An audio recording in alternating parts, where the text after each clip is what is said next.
Dave Mustaine says that his initial vision for Megadeth was to destroy Metallica.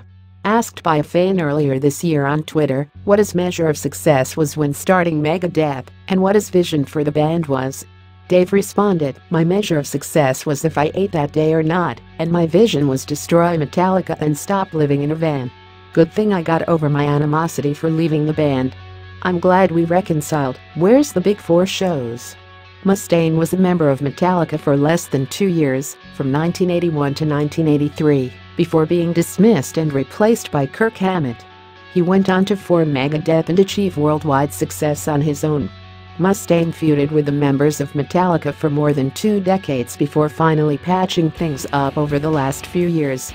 He has jammed with his ex-bandmates on several occasions during Big Four shows and at Metallica's 30th anniversary concerts in 2011. He also recently expressed the struggles he had with escaping Metallica's shadow, saying, "It wasn't easy escaping from Metallica's shadow. It takes effort and energy to get a band off the ground, never mind when you have an enormous band stepping on top of your head every time you get above water." Giving the nu metal genre quite a bashing, Megadeth frontman Dave Mustaine noted he'd rather have his eyelids pulled out than listen to the popular late 90s style nu metal, telling Faster Louder how happy he is for the new wave of modern musicians, calling them a new breed of players. With all these new vocal styles, Dave focused on the past, adding, "They had this wave of metal that came through in the 90s, and it was called nu metal. I don't know if you remember it, but it was so bad. I would have rather have my eyelids pulled out." Asked if it's Limp Bizkit and Linkin Park he's talking about, Mustaine explained, No, I can't even remember their names. Linkin Park, those guys are good at what they do. I have no problems with those guys. But I wouldn't call them nu metal." Pinpointing the groups he has issues with, he continued, "I'm talking about the bands that wouldn't do guitar solos. Guys who get out there and they do rhythms and stuff but they'd never do a guitar solo. It's like, come on, play a solo." But apparently solos aren't cool. It's just funny, because I come from the school of AC/DC and Led Zeppelin, and man, the riff had to be kick-ass, the lyrics had to make sense, and when it was time for the solo had to rip your face off, Dave said. And hey, I may not be part of the family anymore, right at the forefront, but I'm the crazy uncle. Dave Mustaine also let loose on nu metal bands during an interview with Cry of the Wolf, saying, "During that whole period a couple of years ago, when no one was doing guitar solos, we had a couple of bands go out with us, and I despised them. And the reason they went out with us was because the label said you need to do this. That was the worst part of my career during that whole nu metal thing. You know, there were no solos, because the guitar players weren't good enough to do solos." In an interview with the self-proclaimed libertarian Alex Jones on Infowars.com, Megadeth's Dave Mustaine opened up about his thoughts on playing with satanic bands. Dave Mustaine, a born Christian, talked about setting the ground rules on who he would or would not share the stage with. According to him, he said, "If I do play, there's certain things I kind of want to veer away from. I don't want to play with any satanic bands." He narrowed it down a bit further, saying, "I'll play with bands that have darkness in them, because we all have a little darkness in us, or we wouldn't be human. But guys that are confessed Satanists, I don't really have time for that. I can control my emotions, because I know it's not the sinners, it's the sin." He also talked about his refusal to share the stage with the openly satanic Swedish metal act Dissection at an Israeli festival back in 2005, saying, "The truth of the matter is that when I first had gotten, my life back in order back in 2002, I had made some changes. I had a severe injury to my arm, and when my career had stopped, it made me really take a hard, sideways look at everything. And I figured, you know what, just for now, because I don't really know a lot about what I'm doing, I want to make sure that I don't play with any bands that have junkies in them, because I can't be around, guys that are doing heroin because of the temptation.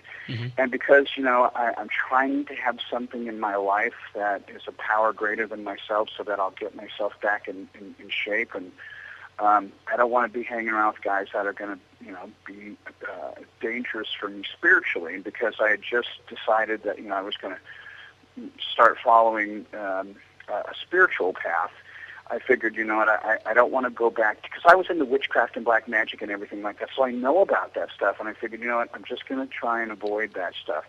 Never said that I hated anybody, just didn't want to play with them, and I was so curious to see the poster for the concert, because it was written in the Hebrew font, or script, whatever you call it, and then I saw the band Dissection, and I thought, well, that's a cool name, and I looked it up, and I went, uh-oh. So I told the promoter, I said, look, we can't play. We're not going to play that festival. I never said kick them off. Well, yeah, of course, yeah. That was the promoter's mistake. The promoter kicked them off. And it's hard enough as it is in music to get concerts, so I would never kick a band off one of my shows. I would rather me not do it. And when I said, look, we don't want to do it, they unfortunately harmed that band, regardless whether the guy was a convicted murderer or he was a satanic person. You know, we all have a little bit of darkness in us. Now, I've never killed anybody, killed a couple of guitars, but, I've never killed anybody. And the sad thing is, at the end of the day, the poor guy had committed suicide. So, he was a tortured soul. And I know that for me, the reason that I turned to black magic and witchcraft and stuff like that was I had spiritual abuse, and so many things had been done wrong in my life, and there was so much hypocrisy with the people that had said that they were Christians or whatever, Catholic, whatever, the people in my life. They would say one thing and they would do something else. So I really regretted having spent any time in a church, and I really resented people who said that they believed in God, because you would see them do one thing, and then the next day they would do something else, and it's just very confusing as a kid. And I think that's why a lot of us end up, being spiritually misled. Probably part of the reason why that poor chap did that too. But we were supposed to play a show with them in France, and they didn't get kicked off that show. A lot of stuff went around about another band that had a name that was kind of offensive to me. But that's a personal thing. It has nothing to do with the band, their quality of music. Yeah, but you can expect the producer of a show to cancel Megadeth when it's standing right opposed to Dissection or Rotting Christ, because those are little bands, and Megadeth is that's a Megadeth. Huge band that's Megadeth. So I know, but guys, what you got to understand is my heart for those guys has nothing to do. My decision not to play with them doesn't have anything to do with their value and worth as people, because I'm sure they're probably really great people. Sometimes we name our band stuff to get a reaction out of people, and it's not really who or what we are. And, there are bummers. There are consequences. Naming Megadeth, I can't even tell you how offensive it was. There's a huge radio station in Los Angeles called KLOS. And we had done a song, and after the song was over, they go, and that was a cover of an old Alice Cooper song. Coming up next, they didn't even say our name. Mm-hmm. They wouldn't say Megadeth on the radio. So it has nothing to do with the person's worth or anything like that, because I believe we're all valuable, and it's just a personal preference that I had at the time. I've learned a lot more now.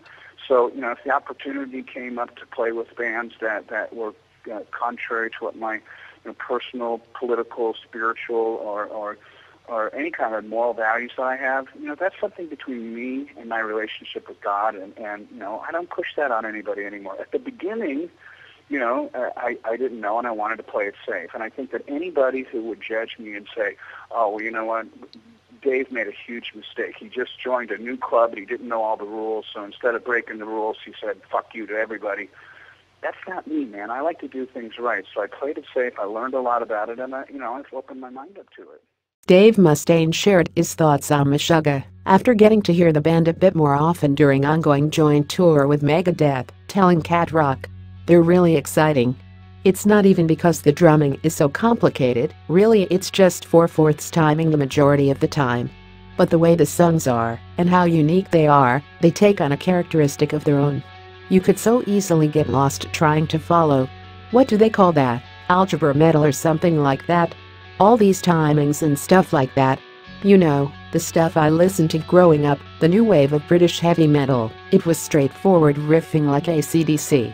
And then going into Priest and Maiden, and then getting into heavier stuff, Motorhead, Diamond Head, Merciful Fate, everything was straightforward.